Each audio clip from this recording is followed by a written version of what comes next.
தங்க நகைகள் சோவரனுக்கு 3000 தள்ளுபடி, வைர நகைகளுக்கு 10,000 தள்ளுபடி, மேலும் பல சலுகைகளுடன் அக்ஷய சூப்பர் தங்க திருவிழா. Saravana store super jewellery, Chennai, Madurai, Coimbatore. Opinion Tamil பார்வையாளர் அனைவருக்கும் வணக்கம். இன்றைய நேர்காணலில் நம்மோடு இணைந்திருப்பவர் திராவிட வெற்றி கழகத்துடைய முதன்மை செயலாளர் திரு வல்லம் பசீர் அவர்கள். சார் வணக்கம். வணக்கம். விஜய் அவர்கள் இன்னைக்கு தன்னுடைய பெரும்பான்மையை நிரூபித்திருக்கிறார். கிட்டத்தட்ட 144 எம்எல்ஏக்கள் அவருக்கு ஆதரவு என்பது கொடுத்திருக்கிறாங்க. இந்த சம்பவம் நடந்து கொண்டிருக்கும் போதே பார்த்தீங்கன்னா திடீர் ட்விஸ்டாக விஜய் அவர்கள் தனிப்பட்ட முறையில் போட்ட ஒரு ஜிஓ, தன்னுடைய ஆதாசன ஜோதிடருக்கு OSD officer of special duty சிறப்பு அதிகாரியாக, முதலமைச்சர்களுடைய சிறப்பு அதிகாரியாக நியமனம் பண்ணாரு. அந்த நியமனத்திற்கு கடும் எதிர்ப்பு விஜய்க்கு இப்போ ஆதரவு கொடுத்திருக்கக்கூடிய கூட்டணி கட்சிகளிடம் வந்துச்சு. இன்னைக்கு பிரேமலதா அவர்கள்லாம் மிகப்பெரிய அளவுக்கு சட்டசபையிலே பேசினாங்க. அந்த உத்தரவை இப்ப ரத்து பண்ணியிருக்கிறாங்க. எப்படி புரிஞ்சுக்கிறது இது? அதாவது எதிர்கட்சிகளுடைய கோரிக்கைகளை ஏற்கக்கூடிய அரசு அப்படின்னு சொல்லிட்டு தாவேக்கவினர் சொல்றாங்க. ஆனா இன்னொரு பக்கம் விஜய் அவர்களுக்கு இது முதல் அடி, கண்டிவாள் எங்க கிட்ட அப்படின்ற மாதிரி இந்த பக்கம் சொல்றாங்க. நீங்க எப்படி பாக்குறீங்க?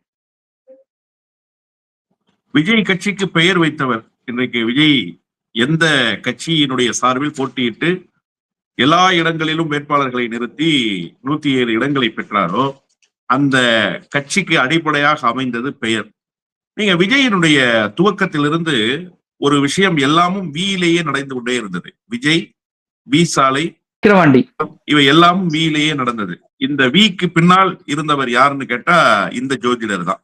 இந்த ஜோதிடர் குறித்து கொடுத்த இந்த ஜோதிடர் சொன்ன செய்தியை மட்டும்தான் விஜய் உள்வாங்கி கொண்டு இயங்கினார். அப்ப தன்னுடைய ராஜகுருவுக்கு தன்னுடைய விசுவாசத்தை அவர் எப்படி காட்டுவது? நியாயமா அவர் சீட்டு கொடுத்திருக்கணும்.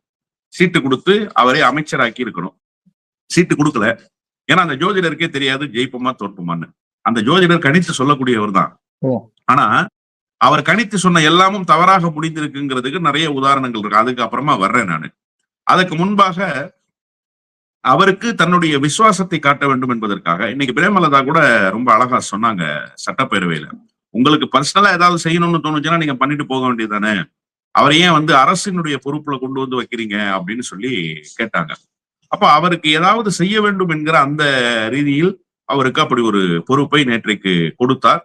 முதல் நாளிலேயே மிகப்பெரிய அடியை வாங்கி இருக்கிறார் விஜய் என்றுதான் புரிந்து கொள்ள வேண்டும்.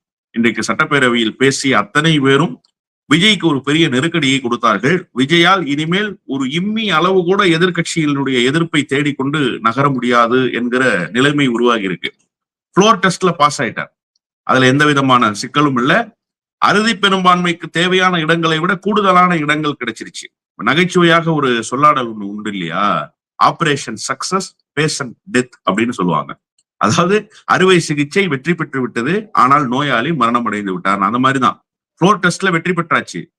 ஆனா தன்னுடைய ஆஸ்தான ஜோதிடருக்கு கொடுத்த பொறுப்பை கூட தக்க வைத்துக் கொள்ள முடியாத அளவுக்கு நெருக்கடியை எதிர்கட்சிகள் தரும்னா இந்த அதிகாரம் கிடைத்து என்ன பயன், கிடைக்காமல் என்ன பயன் அப்படிங்கிற கேள்வி இருக்குல்ல. இப்ப எப்படி சார் சொல்றீங்க இவருடைய பேர்லதான் கட்சி வச்சிருந்தாரு அப்படின்னா? அந்த வெற்றி கழகம், வெற்றி இருக்கு இல்லையா, இது அந்த ஜோதிடருடைய பேரு. அவரோட பேரே வெற்றி தான். அந்த பேரை பயன்படுத்தி தான் ஜெயலலிதா அம்மாவுக்கு ஆஸ்தான ஜோதிடராக அவர் போனாரு. இல்ல, அவருடைய பேர் ராஜன் பண்டிட் தானே. அவர் ஒவ்வொரு ஊருக்கு ஒரு பேர் வச்சுக்கிறார் சார். டெல்லிக்கு போறாரு ஜெயலலிதா அம்மையார் விரட்டி விட்டதற்கு பிறகு. ஜெயலலிதா அம்மையார் வழக்குல தீர்ப்பு ஜெயலலிதா அம்மையாருக்கு எதிராக வராது, நீங்க ஜெயிலுக்கு போக மாட்டீங்க, உங்களுடைய ஜோதிடப்படி அப்படி உங்களுக்கு ஒரு இது இல்லைன்னு சொல்றாரு, ஒரு வாய்ப்பு இல்லைன்னு சொல்றாரு. அதை நம்புறாங்க ஜெயலலிதா அம்மையார். நம்பியதற்கு பிறகு தீர்ப்பு வருது, வெர்டிக்ட் ஆகுறாங்க, ஜெயிலுக்கு போக வேண்டிய கட்டாயம் வருது. இப்போ இவர் சொன்னது சரியாக இல்லை, இவரை நம்பிவிட்டோமே என்கிற அந்த அடிப்படையில் இவரை விரட்டி அடிக்கிறாங்க. இவர் உடனே டெல்லிக்கு கிளம்பி போய் அங்க இருக்கிற வடநாட்டவர்களை ஏமாற்றுவதற்காக பண்டிட்னு ஒரு பேரை சேர்த்துக்கிறாரு. இவருக்கும் பண்டிட்டுக்கும் எந்த சம்பந்தமும் கிடையாது. இவருடைய பேரு வெற்றிவேலோ ஏதோ ஒரு பேர் இருக்கு அவருக்கு. அந்த பேரை அங்க போய் மாத்திக்கிறாரு. அது மட்டும் இல்ல, அங்க கல்லா கட்டிட்டு அந்த பேரை மாத்திக்கிட்டு ரிக்கின்னு ஒரு இன்டர்நேஷனல் பேரை வச்சுக்கிறாரு. எங்க போய்? சிங்கப்பூர்ல போய். இந்த ரிக்கின்றது பொதுவா அந்த சைனீஸ் வைக்கிற பேரு, சைனீஸ், பிலிப்பினோஸ் இவங்க வைக்கிற பேரு. இந்த நாட்டை சேர்ந்தவர்களை ஏமாற்றுவதற்காக இந்த பெயரை அங்க கொண்டு போய் வச்சுக்கிறாரு. அப்போ அவருடைய பெயர் என்பது நிலையானது அல்ல. அவர் ஒவ்வொரு ஊருக்கும் ஒவ்வொரு பெயரை மாற்றுகிறார் என்பதுதான் கிடைக்கப்பட்டிருக்கிற தகவல். அந்த அடிப்படையில் அவருடைய பெயரை தான் இந்த கட்சிக்கு வைக்க சொல்றாரு. அதை தான் விஜய் வைக்கிறாரு. இப்ப விஜய்க்கு என்ன நெருக்கடி அப்படின்னு சொன்னா, நீங்க ஒரு ஸ்டாண்ட் எடுத்து நேற்றைக்கு அறிவிக்கிறீங்க. இது ஒரு மிகப்பெரிய தவறு, செய்திருக்க கூடாது, செய்திருக்கீங்க. ஆனா இன்றைக்கு எதிர்கட்சிகள் கேள்வி கேட்கிற போது உங்களால் பதில் சொல்லவே முடியலையே, தடுமாறுறீங்களே. அப்ப இவ்வளவு பெரிய தடுமாற்றம் துவக்க நாளிலேயே உங்களுக்கு வந்துருச்சுன்னா இனிமே நீங்க எப்படி ஆட்சி அதிகாரத்தை கொண்டு செலுத்த முடியும்? அப்ப எதிர்கட்சிகள் ஒவ்வொரு நாளும் கேள்வி கேட்பாங்க. ஆப்போசிஷன் பார்ட்டி என்பது ஒரு ஷேடோ கவர்மெண்ட் தானே சார், ஒரு நிழல் அரசாங்கம். நிழல் அரசாங்கம்னா என்ன, பேரலா ஒரு கவர்னர் ரன் பண்ணிருமா? இல்ல. ஆளுங்கட்சி எப்போதெல்லாம் தவறு செய்கிறதோ அப்போதெல்லாம் எதிர்கட்சிகள் சுட்டி காட்டும். அந்த தவறுகளை சுட்டி காட்டுவதன் மூலமாக ஆளுங்கட்சி தன்னுடைய தவறுகளை சரி செய்து கொள்ளணும். கடந்த காலத்துல ஆளுங்கட்சி அப்படி எந்த விதமான தவறுகள் செய்தாலுமே கூட எதிர்கட்சி சுட்டி காட்டுற இடத்துல இல்ல. எடப்பாடி பழனிசாமி எதிர்கட்சியா செயல்பட்டதை விட எதிர்கட்சியாகத்தான் செயல்பட்டார். ஆனா இப்ப அப்படி அல்ல. ஒரு ஆரோக்கியமான எதிர்கட்சி. இன்றைக்கு பிரேமலதா அம்மையார் பேசியதெல்லாம் ஒரு முக்கியமான செய்தியாக தமிழ்நாட்டில் பேசுபொருள் ஆகி இருக்கிறது. 2 செய்தியை கேட்டாங்க அவங்க. முக்காடு போட்டுட்டு போனவர் யாரு, விளக்கம் சொல்லுங்கன்னாங்க. விளக்கம் சொல்லவே இல்லை விஜய். அதே போல இந்த ஜோதிடர் விவகாரத்தை நீங்க ஏன் பர்சனலா டீல் பண்ணாம இப்படி டீல் பண்ணீங்க, இது எவ்வளவு பெரிய மோசமான ஒரு விளைவை ஏற்படுத்தும் அப்படிங்கறதெல்லாம் அவங்க இன்னைக்கு நேரடியாகவே சட்டப்பேரவையில வாதங்களாக வச்சாங்க. அதற்கும் நேரடியாக பதில் சொல்ல முடியல. இதையெல்லாம் தாண்டி எதிர்கட்சி தலைவர் முன்னாள் துணை முதலமைச்சர் உதயநிதி ஸ்டாலின் அவர்கள் ரொம்ப அழகா நிறுத்தி நிதானமாக அடித்து ஆடினார். இன்னைக்கு அவருடைய கேள்வி கணைகளுக்கு விஜய் கொஞ்சம் தடுமாறி போனார் என்றுதான் நான் பார்க்கிறேன். மொத்தத்தில் விஜய் எதிர்கட்சிகளால் முதல் நாளிலேயே திணறடிக்கப்பட்டிருக்கிறார் என்பதுதான் இன்றைக்கு பேசுபொருளாகி இருக்கிறது. இந்த பெரும்பான்மை விஷயத்துல விஜய் அவர்களுக்கு கொடுத்த ஆதரவு, அதாவது திமுக கூட்டணி கட்சிகள் கொடுத்த ஆதரவு என்பது 120 எம்எல்ஏக்கள் தான். அதுல விஜய் அவர்கள் தற்போது திருச்சி கிழக்கு ராஜினாமா பண்ணிட்டாரு. சபாநாயகர் ஓட்டு போட முடியாது, ஒரு தாவேகா எம்எல்ஏவும் ஓட்டு போட முடியாத நடை திருப்பத்தூர் தாவேகா எம்எல்ஏ. ஆனா இப்ப 144 அப்படின்ற எண்ணிக்கை வந்திருக்கிறது. SP Velumani, C V. சண்முகம் தரப்புடைய எம்எல்ஏக்கள் விஜய்க்கு ஆதரவாக வாக்களித்திருக்கிறாங்க. அமமுகவுடைய ஒரு எம்எல்ஏவும் விஜய்க்கு ஆதரவாக வாக்களித்திருக்கிறாங்க. அப்போ இது குதிரை பேரம் செய்யப்பட்டிருக்கிறதா? ஏன்னா சி.வி. சண்முகத்தை ஒரு நாள் முன்புதான் போயிட்டு விஜய் அவர்கள் போய் பார்க்கிறாரு. எல்லா எம்எல்ஏக்களும் அறிமுகப்படுத்தி வைக்கிறாங்க. அந்த எண்ணிக்கையை சொல்வதை போல அது இருந்துச்சு. சோஃபா கொண்டு போகப்பட்டுச்சு அப்படின்ற குற்றச்சாட்டையும் உதயநிதி அவர்கள் இன்னைக்கு வச்சிருக்கிறாரு. அதுவும் அந்த படத்தை சுட்டி காட்டி சொல்றாரு, அந்த படத்துல சோஃபாக்குள்ள பணம் வச்சிருப்பாங்க அப்படின்றதுதான் எல்லாருக்கும் தெரிந்த ஒரு விஷயம். அப்போ இந்த சோஃபாலையும் பணம் இருந்ததா அப்படின்ற கேள்வியை இன்னைக்கு பொதுமக்கள் வைக்கிறாங்க. தூயாட்சி செய்வோம் என்று சொன்ன அந்த விஜய் அவர்கள் தற்போது இவருடைய ஆதரவையும் கேட்டு பெற்றிருப்பதை எப்படி பார்க்கிறீங்க? இல்ல, துவக்க நிலையிலேயே விஜயினுடைய அந்த தீய சக்தி தூய சக்தி என்கிற வாதம் அடிபட்டு போகுது. நீங்க திமுக தீய சக்தின்னு சொன்னீங்க இல்லையா? திமுகவினுடைய பூத் ஏஜென்ட் வேலை செஞ்சு, திமுகவினுடைய நகர ஒன்றிய செயலாளர்கள் பணியாற்றி, திமுகவினுடைய வாக்க பெரும்பான்மையாக பெற்றுதான் இந்திய யூனியன் முஸ்லீம் லீக் வெற்றி பெறுது, விடுதலை சிறுத்தைகள் கட்சி வெற்றி பெறுது, மார்க்சிஸ்ட் கம்யூனிஸ்ட் கட்சி வெற்றி பெறுது, இந்திய கம்யூனிஸ்ட் கட்சி வெற்றி பெறுது. யாரு சார் மேஜர் பார்ட்டு? 2 லட்சம் ஓட்டு வாங்கியிருக்கிறாங்கன்னா அதுல 1.5 லட்சம் ஓட்டு திராவிட முன்னேற்ற கழகத்தினுடைய ஓட்டு, 10,000 ஓட்டு தான் மார்க்சிஸ்ட் கம்யூனிஸ்ட் கட்சி ஓட்டு, 10,000 ஓட்டு தான் விடுதலை சிறுத்தைகள் ஓட்டு, 10,000 ஓட்டு தான் முஸ்லீம் லீக்கினுடைய ஓட்டு. இப்படிதான் நீங்க அதை கணக்கிடணும். அப்ப மேஜர் பார்ட் தீய சக்தியினுடைய வாக்கு உங்களுடைய வாதத்தின்படி இல்லையா? அப்ப தீய சக்தியினுடைய வாக்குகளை பெற்று வெற்றி பெற்றிருக்கிறவர்கள் தீய சக்தியா தூய சக்தியா? உங்களுடைய அளவுகோல் என்ன? அப்ப அந்த அளவுகோலின் படி பார்த்தால் அவர்களும் தீய சக்தியினுடைய ஒரு பார்ட் தானே. அப்ப அவர்களுடைய ஆதரவு உங்களுக்கு தேவைப்படும்னா அந்த ஆதரவை நீங்கள் பெற்றுக்கொள்ள தயாரா இருக்கீங்க. உங்க ஆட்சி அதிகாரத்துக்கு யார் வந்தாலும் நீங்க அவர்களுடைய ஆதரவை ஏற்பீங்கன்னா நீங்க எப்படி ஒருவரை தீயவர் தூயவர் என்று வரையறை செய்கிற இடத்தில் இருக்கீங்கன்னு நான் கேட்கிறேன். நீங்க அடிபட்டு போறீங்கல்ல அங்கேயே. சரி, இதை விட்டுருவோம். கம்யூனிஸ்ட், இந்திய கம்யூனிஸ்ட், இந்திய யூனியன் முஸ்லீம் லீக், காங்கிரஸ் உடைய ஆதரவெல்லாம் கோருறோம்னு சொன்னாங்க இல்லையா? டிடிவி தினகரனுடைய கட்சியின் சார்பில் வெற்றி பெற்ற மன்னார்குடி எஸ் காமராஜ் யாருடைய ஆதரவில் வெற்றி பெற்றவர்? எந்த கூட்டணியில் இருந்தவர்? தேசிய ஜனநாயக கூட்டணியில இருந்திருக்காரு. அப்போ நீங்க பாட்டாளி மக்கள் கட்சி, பாரதிய ஜனதா கட்சி, அதிமுக இவர்கள் எல்லோரும் ஒரு அணியில் நின்று பெற்ற வெற்றி இல்லையா? அந்த வெற்றி அவரையும் உங்களுடைய கணக்கில் சேர்த்துக் கொண்டு அவருடைய பெயரையும் சேர்த்து நீங்கள் கணக்கு காட்டுவதற்கு ஆளுநர் மாளிகைக்கு போனீர்கள். அப்ப அது எந்த வகையில நியாயம்? அப்போ மதசார்பற்ற கூட்டணியும் இல்ல, தூய சக்தி என்கிற அந்த இடத்துக்குள்ளேயும் நீங்க நிக்கல. அப்ப துவக்கமே உங்களுடைய நிலைப்பாட்டில் ஒரு தள்ளாட்டம் வந்துருச்சு. நீங்க அந்த தீய சக்தியினுடைய ஆதரவை பெற்றுதான் அதிகாரத்துல இன்னைக்கு உட்கார்ந்து இருக்கீங்க. நீங்க எந்த மதச்சார்பின்மை பேசுறேன்னு சொன்னீங்களோ அந்த மதச்சார்பின்மைக்கு எதிராக இருந்தவர்களிலிருந்து ஒருவரை அழைத்து வந்துதான் உங்களுக்கு ஆதரவு தெரிவிக்க வச்சிருக்கீங்க. இதை விட பெரிய கொடுமை என்னன்னா, CV சண்முகம், அண்ணா விஜயபாஸ்கர், இவங்க எல்லாரும் சேர்ந்து ஒரு ஆதரவை இன்றைக்கு கொடுத்திருக்கிறாங்க. அப்ப அந்த 25 பேர் அதிமுகவினுடைய சட்டப்பேரவை உறுப்பினர்கள். அந்த 25 சட்டப்பேரவை உறுப்பினர்களும் பாரதிய ஜனதா கட்சியினுடைய வாக்குகளை வாங்கி வெற்றி பெற்றவர்கள், அமமுகவினுடைய வாக்குகளை வாங்கி வெற்றி பெற்றவர்கள், பாட்டாளி மக்கள் கட்சியினுடைய வாக்குகளை வாங்கி வெற்றி பெற்றவர்கள். இவர்களை நீங்க எந்த அளவீடு கொண்டு அளக்குறீங்க? உங்களுக்கு அதிகார பசி என்று சொன்னால் நீங்கள் எதை வேண்டுமானாலும் செய்வீர்கள்னா, உங்களுக்கு என்ன யோகிதை இருக்கு நீங்க ஒருவரை பார்த்து தீய சக்தி என்று சொல்வதற்கு, ஒருவரை பார்த்து நீங்க மதசார்புடையவராக இயங்குறாருன்னு சொல்றதுக்கு எல்லாமும் அடிபட்டு போயிடுச்சு. இதை தாண்டி நீங்க ஊழலுக்கு எதிராக புதிய புதிய யுக்திகளோடு புதிய தமிழ்நாட்டை படைப்பதற்காக வந்திருக்கீங்க அப்படின்னு சொல்லி ஒரு பக்கம் பேசு பொருள் ஆகிக்கிட்டே இருக்கு. விஜய் அண்ணா வந்துட்டாரு, இனிமே ஒருத்தரும் லஞ்சம் வாங்க முடியாது, இனிமே லஞ்சம் கொடுக்கறவங்களை கையும் களவுமாக விஜய் அண்ணா பிடிச்சிருவாருன்னு. ஆனா விஜய் அண்ணா சோஃபாக்குள்ள பணக்கட்டுகளை வச்சு ஆதரவு கேட்கிற இடங்களுக்கெல்லாம் அனுப்பிச்சுக்கிட்டே இருக்காரு. இன்னைக்கு சொன்னாரு முன்னாள் துணை முதலமைச்சர் எதிர்கட்சியினுடைய தலைவர் ரொம்ப அழகா சொன்னாரு, புஷ்பா திரைப்படத்தில் வருவதை போல சோஃபாவை காட்டிக்கொண்டு ஒரு அரசியலை நிகழ்த்துகிறீர்கள், எப்படி இது சரியாக இருக்கும் தமிழ்நாட்டுக்குன்னு கேட்டாரு. அது எப்படி சார் எல்லா கட்சி அலுவலகத்துக்கும் விஜய் போறதுக்கு முன்னாலும் பின்னாலும் சோஃபா போகுது? அது எப்படி எல்லா அலுவலகத்துக்கும் போகுது? விசிக ஆபீஸ்ல சோஃபா ஆர்டர் போட்டாங்க, சரி, நான் யாரையும் குறைத்து மதிப்பிடல, யாரையும் பணம் வாங்கிட்டாங்கன்னு சொல்லல. ஆனா கரெக்டா விஜய் போவதற்கு முன்பாகவும் போயிட்டு வந்ததற்கு பின்பாகவும் அந்த சோஃபா அங்க இடம்பெயர்கிற அந்த ஒரு சூழல் உருவாகிறது. அது எதன் அடிப்படையில் உருவாகுது? ஏன் அப்படி புதிய சோஃபாக்களை திடீரென எல்லா கட்சியும் ஒன்று சேர்ந்து ஒரு சோஃபா வாங்குறாங்க? என்ன ஆஃபரா சோஃபாவுக்கு? வசந்தன் கோல எதுவும் ஆஃபர் கொடுத்துட்டாங்களா? இல்ல வேற ஏதாவது ஒரு பெரிய நிறுவனத்துல ஆஃபர்ல வாங்குறாங்களா? இல்ல. அப்ப இதெல்லாம் எதை உணர்த்துதுன்னு சொன்னா, விஜய் மாற்றல்ல, இவர்களிலிருந்து ஒருவராகத்தான் விஜய் ஏற்பட்டிருக்கார். இவர்கள் செய்தது ஊழல்னா விஜய் செய்தது என்ன? துவக்கமே தப்பு, டே ஒன்னே தப்பு. அண்ணா துவங்கிய போது இந்த தப்பு நடக்கல இல்லையா? எம்ஜிஆர் இயக்கம் கண்ட போது இந்த தப்பு நடக்கல. ஆனா நீங்க இயக்கம் கண்ட போதே இந்த தப்பு நடக்குது. கால ஓட்டத்தில் கட்சிகளுக்குள் ஊழல் மலிந்து போச்சு. எல்லா கட்சியும் அதுக்கு விதி விலக்கல்ல. நான் ஊழல் கூடாது என்று பேசுறோம், ஆனா நாமே ஊழல் செய்யறோம். காசு வாங்காம இன்னைக்கு எத்தனை பேர் ஓட்டு போறதுக்கு தயாரா இருந்தாங்கன்னு நினைக்கிறீங்க? வீட்டுக்கு வீடு காசு வரலன்னு சொல்லி மக்கள் வீதிக்கு காசு கொடுன்னு கேட்ட காட்சியை நம்ம பார்த்தோம் இந்த தேர்தல்ல. ஒரு விஓ ஆபீஸ்க்கு போனா 100 ரூபாய் கொடுத்தா ஒரு வேலை நடக்கும், அதுதான் அரசினுடைய நிர்ணயிக்கப்பட்ட தொகைனா 500 ரூபாய் தர சார், இன்னைக்கு சாயங்காலமே கொடுத்துருங்க சார்னு கேட்கிற மக்கள் இன்னைக்கு வந்துட்டாங்க தமிழ்நாட்டுக்குள்ள.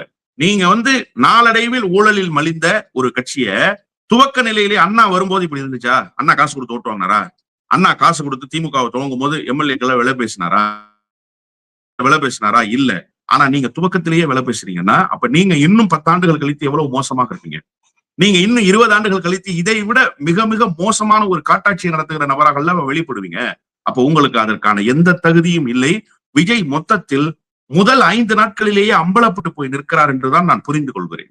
இப்ப டிடிவி தினகரன் எதிர்த்தும் அவருடைய எம்எல்ஏக்குமே தன்னுடைய ஆதரவாக மாத்தி விட்டார். இபிஎஸ் சட்டசபையில எதிர்த்தும் கூட எஸ்பி வேலுமணிக்கு பேசுவதற்கு வாய்ப்பு கொடுக்கப்படுது. அவர்களையும் தன்னுடைய ஆதரவாளராக இப்ப மாற்றி விட்டார். குதிரை பேரம் மிகப்பெரிய அளவுக்கு நடந்திருப்பது என்பது அப்பட்டமாக தெரியுது. இதெல்லாம் துணை முதலமைச்சர் தன்னுடைய உரையில சுட்டிக்காட்டி பேசுறாரு. உங்க ஆட்சி நாற்றம் எடுக்கல, துர்நாற்றம் எடுக்குது அப்படின்றாரு. நிறைய குற்றச்சாட்டுகளை ஆட்சியின் மீது அவர் வைத்தார். ஆரம்பமே எப்படி இருக்கு அப்படின்னு சொல்லிட்டு, ரொம்ப குறிப்பாக 7ஆம் தேதி போக வேண்டிய உதவித்தொகை இன்னும் போகவே இல்லை, 15ஆம் தேதியாவது மகளிர் உரிமை தொகை கொடுக்கணும், அதை நீங்க கொடுப்பீங்களான்னு தெரியல, உங்களுடைய வாக்குறுதிகள்லாம் இருக்கு அப்படின்னு சொல்லிட்டு அந்த வாக்குறுதியெல்லாம் வாசிக்கிறார். மிகப்பெரிய அளவுக்கு குற்றச்சாட்டுகளை வைத்து பேசுகிறார். இந்த உரையை நீங்க எப்படி பாக்குறீங்க? ஒண்ணு. இன்னொரு பக்கம் இந்த உரைக்கு யார் கொடுத்தாலும் அதற்கு பதிலடியாக முதலமைச்சருடைய உரை இருக்கும். அதுதான் நம்ம காலகாலமா பார்த்துக்கிட்டு இருக்கோம். ஆனா விஜய் அவர்கள் எதுவுமே எதிர்த்து பேசவே இல்லையே. வெறுமன பெரும்பான்மை கொடுத்த கட்சிகளுடைய பெயர்களை மட்டும் சொல்லிட்டு நன்றி அப்படின்னு சொல்லிட்டாரு. அதாவது எதிர்கட்சிகள் தவறுகளை சுட்டி காட்டுறாங்க. துவக்கத்திலேயே இந்த ஆட்சி அலங்கோலமாக வெளிப்படுது. அப்ப அதுக்கு ஒரு குரலை, எதிர்ப்பு குரலை எதிர்கட்சிகள் வெளிப்படுத்துறப்போ நியாயமாக மரபு என்னன்னா, ஒரு சட்டப்பேரவை உறுப்பினர் எதிர்தரப்பிலிருந்து பேசி அமர்ந்ததற்கு பிறகு உடனடியாக ஆளும் தரப்பிலிருந்து பதில் சொல்லப்படும். இது ஜெயலலிதா அம்மையார் ஆட்சி காலத்தில் நடந்தது, கலைஞர் ஆட்சி காலத்தில் நடந்தது, எம்ஜிஆர் ஆட்சி காலத்தில் நடந்தது, கடந்த முதலமைச்சர் மு க ஸ்டாலின் தலைமையிலான ஆட்சி காலத்திலே அது நடந்தது.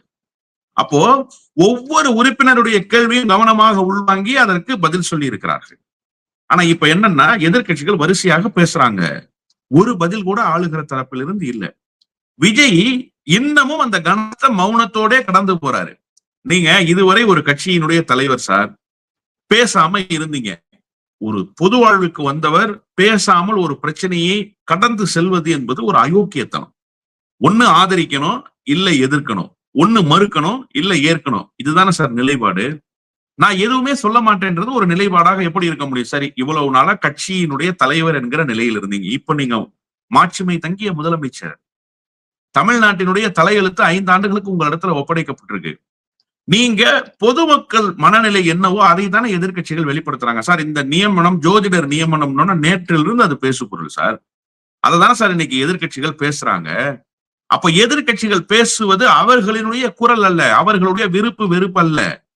நீங்க போய் பார்த்தீங்க, நன்றி சொன்னீங்க, வாழ்த்து கேட்டீங்க, வாழ்த்து சொன்னாங்க. இது ஒரு பரஸ்பர சம்பிரதாயம், இது ஒரு பரஸ்பர நட்புறவு. அதை தாண்டி நீங்க ஒரு ஆளுங்கட்சி, அவர்கள் எதிர்கட்சின்றப்போ அவர்களினுடைய குரல் ஒலித்திருச்சுல்ல, தப்புன்னு சொல்லுங்க, மாத்திக்கிறோம்னு சொல்லுங்க, இல்ல இதன் அடிப்படையில் நடந்ததுன்னு சொல்லுங்க, அதுக்கு ஒரு காரணத்தை சொல்லுங்க. எதையுமே சொல்லாம நான் அமைதியாகவே இருப்பேன் அப்படின்னா எத்தனை நாளைக்கு நீங்க அமைதியாவே இருப்பீங்க? அப்ப சட்டப்பேரவை எதுக்கு? நீங்க பனையூர்லயே உட்கார்ந்து கொள்ளலாமே. ஆரோக்கியமான விவாதங்கள் நடைபெறுகிற மேடை தானே சார் சட்டமன்றம். அப்ப சட்டமன்றத்தில் கூட நீங்க பேச மாட்டீங்கன்னா சட்டப்பேரவைக்கு எதுக்கு வர்றீங்க? கான்வென்ட்ல பிள்ளைங்களை ஸ்கூல்ல சேர்த்து விட்டது மாதிரி கோட் போட்டுட்டு வந்து உட்காந்துட்டு அப்படியே பார்த்து சிரிச்சுக்கிட்டே இருக்காரு. போர்டை பார்த்து பிள்ளைங்க சிரிச்சுக்கிட்டே இருக்கும்ல, ஒண்ணு அழுகும் இல்ல சிரிக்கும். அந்த மனநிலையிலேயே இருக்காரு. இன்னும் ஸ்கூல் பையனாவே இருக்கீங்க, நீங்க கான்வென்ட் பையனாவே இருக்கீங்க. நீங்க முதலமைச்சர் சார், நீங்க பேசி அவனு உங்க குரல் என்ன? பிரச்சனையில் உங்களுடைய குரல் என்ன? ஜோதிடர் நியமனம் என்ன உங்க குரல் கேக்குறாங்க? சோஃபா பரிமாறப்படுது என்ன உங்க குரல் கேக்குறாங்க மக்கள்? நீங்க பேசுங்க. நீங்க பேசினாதான் இந்த நாட்டு மக்களுக்கு உங்களுடைய நிலைப்பாடு என்னன்றது தெரியும். உங்களுக்கு 1000 நியாயங்கள் இருக்கலாம் சார், தப்பு கிடையாது. அந்த சோஃபா உண்மையிலேயே உங்களுக்கு தொடர்பு இல்லாததா கூட இருக்கட்டுமே, பேசுங்க, சொல்லுங்க. சட்டப்பேரவையில அபாண்டமான குற்றச்சாட்டை வைத்து விட்டார் உதயநிதி ஸ்டாலின், சொல்லுங்க. ஏன் பேச தெரியாதா உங்களுக்கு? அப்ப என்னன்னா, இன்னைக்கு பேசி இருக்கிற விஷயங்களை உள்வாங்கி கொண்டு பேசுகிற இயல்பான மனநிலை விஜயிடத்துல இல்ல. அந்த அரசியல் அறிவு விஜயிடத்துல இல்ல. பொதுவாக எதிர்க்கட்சிகளுடைய கேள்விக்கு பதில் சொல்ல வேண்டும் என்கிற அந்த அடிப்படை புரிதல் கூட இல்லாமல் விஜய் சட்டப்பேரவைக்குள்ள உட்கார்ந்து இருக்கிறாருன்னு தான் நான் பாக்குறேன். ஒரு பிண்டம் எப்படி இருக்குமோ அது போல விஜய் உட்கார்ந்து இருக்கிறார் சட்டப்பேரவையில். அவரிடத்துல ஒரு அசைவு இல்ல, அவரிடத்துல ஒரு வெளிப்பாடு இல்ல. அவர் ஒரு முதலமைச்சர் என்கிற நிலையை உணர்கிறாரா இல்லையான்னே தெரியல. அதை கடந்து ஒரு தியான நிலையிலேயே இருக்கிறார், ஒரு சாமியார் போலவே இருக்கிறார். இது ரொம்ப பேராபத்துன்னு நினைக்கிறேன் நான். நீங்க சட்டசபையில பேசாதது குறித்து சொல்றீங்க. இப்போ இந்த மாதம் நடந்த ரிசல்ட்டுக்கு ஒரு நாள் முன்பு நடந்த நீட் தேர்வு என்பது பேப்பர் லீக்கால ரத்து செய்யப்பட்டிருக்கு. முன்னாள் முதலமைச்சரான ஸ்டாலின் அவர்கள், இந்நாள் எதிர்க்கட்சி தலைவராக இருக்கக்கூடிய உதயநிதி அவர்கள் எல்லோருமே அதற்கு கண்டனம் தெரிவிச்சிருக்கிறாங்க. நீட் தேர்வே ஒரு முறைகேடுன்னு இருக்கிறாங்க. இன்னும் தமிழ்நாடு அரசின் சார்பாக இந்த ஸ்டேட்மெண்ட்டுமே வரவே இல்லை. முதலமைச்சராக இருக்கக்கூடிய விஜய் அவர்கள் இதுவரைக்கும் வாய் திறக்காம இருக்கிறார். பாஜக என்பதற்காக வாய் திறக்காமல் இருக்கிறாரா? ஏன்னா இவருக்கு அதிகமா ஓட்டளித்த எல்லோருமே இளைஞர்கள் தான், மாணவர்களும் அதிகமான ஓட்டு அளிச்சிருக்கிறாங்க. அப்படின்றப்போ அந்த மாணவருடைய எதிர்காலம் பாதிக்கப்படக்கூடிய அளவுக்கு ஒரு விஷயம் நடக்கிறது அப்படின்னா அதுக்கு கூட, அதாவது விஜய் எதற்கு பேசினார், இதற்கு பேசுவதற்கு நீங்க கேள்வி கேட்கிற போது இவ்வளவு செய்திகளை சொன்னீங்கல்ல. மாணவர்களுடைய எதிர்காலம் பாதிக்கப்படும், மாணவர்கள் தான் வாக்களிச்சிருக்கிறாங்க, மாணவர்களினுடைய நலனுக்காகவாவது விஜய் பேசக்கூடாதா, இப்படி எல்லாம் நீங்க சொன்னீங்க இல்லையா? இது விஜய்க்கு ஒரு புரிதல் வேணுமா வேண்டாமா? மாணவர்களை பாதிக்கிற நீட் இப்போது இந்த நிலையில் நாம பேசணும், அந்த புரிதல் வேண்டுமா வேண்டாமா? அந்த புரிதல் அவர்கிட்ட இல்ல. அல்லது ஒன்றிய அரசை பார்த்து அச்சப்படுகிறார். இது ரெண்டுல எது உண்மை ஆச்சா? நீங்க காலையில் சாயங்காலமும் ஆளுநரை போய் பார்த்து நல்லா இருக்கீங்களானே, எப்படி நினைக்கீங்க, நான் தானே விஜய் அப்படின்னு சொன்னீங்கல்ல. 4 நாள் உங்களை அலைய வச்சார்ல. நீங்க முதல் நாள் பொறுப்பேற்றுக் கொண்டீங்கல்ல. சம்பந்தமே இல்லாமல் கஜானா காலி ஆயிடுச்சுன்னு கடந்த அரசை குறை சொல்லி குற்றம் சொன்னீங்க. நாங்கள் ஒளிந்து கொண்டு போக மாட்டோம்னு எடப்பாடியை மறைமுகமா தாக்குனீங்க. உங்களை 4 முறை நீங்கள் ஜனநாயகத்தின் வாக்குகளை பெற்று வாக்கரசியலில் வெற்றி பெற்று இருக்கிற ஒரு கட்சி. உங்களுக்கு அறுதி பெரும்பான்மை கிடைக்கலனாலும் நீங்க லார்ஜஸ்ட் பார்ட்டி சட்டப்பேரவையில, லெஜிஸ்லேட்டிவ் அசம்பிளில you are the largest party. தார்மீக அடிப்படையில உங்களை கூப்பிட்டுருக்கணும். அந்த ஆளுநர் கூப்பிடல, நீங்க முதலமைச்சர் ஆயிட்டீங்கல்ல, கேள்வி கேட்டிருக்க வேண்டாமா? கனம் ஆளுநர் அவர்களே எழுப்பி இருக்கணும்ல அந்த குரல். நீங்க கேட்டீங்களா? அப்போ விஜய் இந்திய ஒன்றியம் சம்பந்தப்பட்ட எந்த விவகாரத்திலும் பேச மாட்டார், கனத்த மௌனத்தோடு இருப்பார், ஒரு நிசப்தமான அமைதியை கடைபிடிப்பார். அது என்னன்னா, நானும் உங்க அடிமை தான், நான் பேசல பாத்தீங்கல்ல, ஏதாவது ஒரு வார்த்தை பேசணும்னா அப்படிங்கிற சமிக்கையை டெல்லிக்கு காட்டுவது. இது ஒரு முதலமைச்சருக்கு அழகல்ல. அதிலும் தமிழ்நாட்டினுடைய முதலமைச்சருக்கு இது அழகல்ல. இதை பின்பற்றித்தான் எடப்பாடி பழனிசாமி இன்றைக்கு சின்னாபின்னமானார். இன்னைக்கு எடப்பாடி பழனிசாமியுடைய நிலைமை நாளைக்கு உங்களுக்கு வந்துரும். இது ஒரு பக்கம். சட்டப்பேரவையில் பேச பயப்படுபவர், சட்டப்பேரவையில் எதிர்க்கட்சிகளினுடைய குரலுக்கு பதில் சொல்ல தயங்குபவர் எப்படி ஒன்றிய அரசை எதிர்த்து பேசுவாரோ நாம எதிர்பார்க்க முடியும். எனவே அந்த எதிர்பார்ப்பும் நம்மிடத்துல இருக்கக்கூடாது என்றுதான் நான் புரிந்து கொள்கிறேன். இதை ஒட்டி இறுதி ஒரு கேள்வி என்னன்னா, இவர் வந்துட்டு தேர்தல் பிரச்சாரத்துல மீனவர் நலன் பற்றி பேசும்போது மீனவர்கள் பாதிக்கப்படுறாங்க, கைது செய்யப்படுறாங்க. ஆனா வெறுமன மானே தேனே பொன்மானே அப்படின்னு கடிதத்தை மட்டும் எழுதிட்டு தூங்கிடுறாரு போய் ஸ்டாலின் அவர்கள். நான் ஆட்சிக்கு வந்தா இலங்கை படை வந்து நம்ம தமிழ்நாட்டு மீனவர்கள் மீது கையை வைக்க முடியாது, உங்க பாதுகாப்புக்கு பக்கா பாதுகாப்பா இருக்கும்லாம் சொன்னாரு. ஆனா விஜய் நேற்றைக்கு ஜெய்சங்கருக்கு மீனவர்களை விடுதலை செய்ய சொல்லி கடிதம் அனுப்புகிறார். விஜய்க்கு இப்போதான் அரசாங்கம்னா என்ன அப்படின்னு சொல்லி புரிய வருகிறது அப்படின்னு சொல்லி பார்ப்பதா, இல்ல தன்னுடைய தொண்டர்களையும் தமிழ்நாட்டு மக்களையும் பிரச்சாரத்துல அவர் ஏமாற்றினார் அப்படின்னு சொல்லி பார்ப்பதா? இல்ல, இது வந்து ஒரு சீமான் வேவ் சார் இந்த பேச்சு. நீங்க அப்படிதான் புரிஞ்சுக்கணும். அதை ஏமாற்றினார்னு சீமான் பேசினார் இல்லையா, நான் கடற்படையில கொண்டு போய் கடல் எல்லையில கொண்டு போய் பெட்டாலியன் போர்ஸை நிறுத்திடுவேன், அப்படியே அடிச்சு எரிஞ்சிருவேன் அப்படின்னார்ல. இதெல்லாம் நடக்காதுன்னு ஓரளவுக்கு புவியியல் படித்தவர்களுக்கு தெரியும், ஓரளவுக்கு அரசியலினுடைய அடிப்படை உணர்ந்தவர்களுக்கு தெரியும். நாம ஒரு மாநில அந்தஸ்துல இருக்கோம், நாடுன்னு பெயர் சூட்டினாமே தவிர நாம் தனி நாடாக இன்னும் ஆகவில்லை. அப்ப நீங்க வந்து யுத்தம்லாம் செய்ய முடியாது. புரியுதா உங்களுக்கு? நீங்க இன்னொரு ஸ்டேட்ல போய் ஒரு குற்றவாளியை கைது செய்யணும்னா கூட நீங்க அந்த ஸ்டேட்டினுடைய ஆபீசர்ஸ்ட போய் ரிப்போர்ட் பண்ணணும். அந்த ஆபீசர்ஸினுடைய உத்தரவை கேட்டுதான் அங்க கைது நடவடிக்கை மேற்கொள்ளணும். ஸ்ட்ரைட்டா போய் தமிழ்நாடு போலீஸ் ஆந்திரால கைது பண்ணிருமா? பீகார் போலீஸ் தமிழ்நாட்டுல வந்து கைது பண்ணிருமா? இதுதான் மாநிலங்களுக்கு கொடுக்கப்பட்டிருக்கிற அதிகார உரிமை. இந்த அதிகார எல்லைக்கு உட்பட்டு சண்டை செய்யறோம்ல, அண்ணன் மு க ஸ்டாலின் செஞ்சார்ல, உன்னுடைய PMC நான் இம்ப்ளிமெண்ட் பண்ண மாட்டேன், உன்னால முடிஞ்சதை பாடுறா, நான் ஆச்சு நீ நாச்சு பாத்துடலாம்ல. அதுதான் யுத்தம். ஆளுநரை வச்சு ஒரு பேரலல் கவர்னன்ஸ் ரன் பண்ணா ஆளுநருக்கு இதுதான் வரம்பு, இந்த வரம்பு மீறி நீ வரக்கூடாது, கோர்ட்டுக்கு போனார்ல, அதுதான் துணிச்சல். அதுதான் ஒரு மாநில முதலமைச்சர் மேக்சிமம் செய்யக்கூடிய வேலை. இதை தாண்டி ஒரு வேலையை முதலமைச்சரால செய்ய முடியாது. நீங்க சீமான் வீடியோவை பார்த்துட்டு சீமானுடைய பேச்சு கேட்டுட்டு உங்களுடைய தேர்தல் பிரச்சார களங்கள்ல உங்களுடைய தாவேகாவினுடைய மேடைகள்ல வீர முழக்கம் விட்டுட்டீங்க. ஆனா அப்படி ஒரு சூழலோ அப்படி ஒரு வாய்ப்போ அமையாதுங்கிறத விஜய் இனிமேலாவது புரிஞ்சுக்கணும். நேற்றுக்கு நீங்க கடிதம் எழுதுனீங்க பாருங்க, இது மாதிரி இன்னும் 100 கடிதம் எழுதலாம். அதிகபட்சமா நீங்க போய் ஜெய்சங்கரை நேர்ல சந்திக்கலாம், அதையும் தாண்டி மோடியை போய் நீங்க நேர்ல சந்திக்கலாம், அவ்வளவுதான் செய்யலாமே தவிர அதை தாண்டி வேற ஒண்ணும் செய்ய முடியாது. யதார்த்த மனநிலைக்கு வரணும். இவர்கள் எல்லாம் முதல்ல அரசியல் பயிலணும்னு சொல்றேன் நான். ஒரு மாநிலம்னா என்ன, அந்த மாநிலத்துக்கு என்ன அதிகார வரம்பு, ஒன்றியம் எங்கெல்லாம் தலையிடும், எங்கெல்லாம் தலையிட முடியாமல் ஒரு மாநிலம் தடுக்க முடியும். இனிமேலாவது விஜய் அதை கத்துக்கணும். நேற்றுக்கு ரொம்ப அழகா சொன்னாரு முதல் நாளிலேயே, நாமெல்லாம் ஒரே காலேஜ் ஸ்டூடெண்ட்ஸ். யாரு? எதிர்கட்சி தலைவர் சொன்னாரு, பேரவை தலைவர் நீங்க நானு எல்லாம் ஒரே காலேஜ் ஸ்டூடெண்ட்ஸ், நீங்க எனக்கு காலேஜ்ல சீனியரு, ஆனா அரசியல்ல திமுக தான் சீனியர்னு சொன்னார்ல. அதுக்கு என்ன அர்த்தம்னா, நமக்கு தெரியாத பாடங்களை போய் என்ன பண்ணுவோம், ஃபைனல் இயர் ஸ்டூடெண்ட் கிட்ட கேட்போம், முதல் வருஷம் அண்ணன் இப்படி இருக்குண்ணே என்னென்ன பண்றது, இந்த பயோமேக்ஸ்னா என்னென்ன அப்படின்னு கேட்போம்ல. அது மாதிரி நீங்கள் கேட்டாவது தெரிந்து கொள்ளுங்கள், பரஸ்பரம் கேட்டுக்கொள்ளுங்கள், அப்போ ஒண்ணும் கிடையாது. தெரியாத செய்தியை கேட்டு தெரிஞ்சுக்கிறதுனால அறிவு வளரும் சார். நம்ம முட்டாள்கள் என்று அர்த்தம் இல்லை.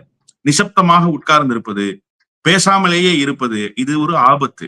எனவே விஜய்க்கு இனிமேல் தான் கொஞ்சம் கொஞ்சமாக யதார்த்தம் புரிய வரும் என்றே நான் கருதுகிறேன். நிகழ்ச்சியில் கலந்து கொண்டு பல்வேறு தகவலை நம்ம நேற்று பகிர்ந்துட்டீங்க. ரொம்ப நன்றி. நன்றி.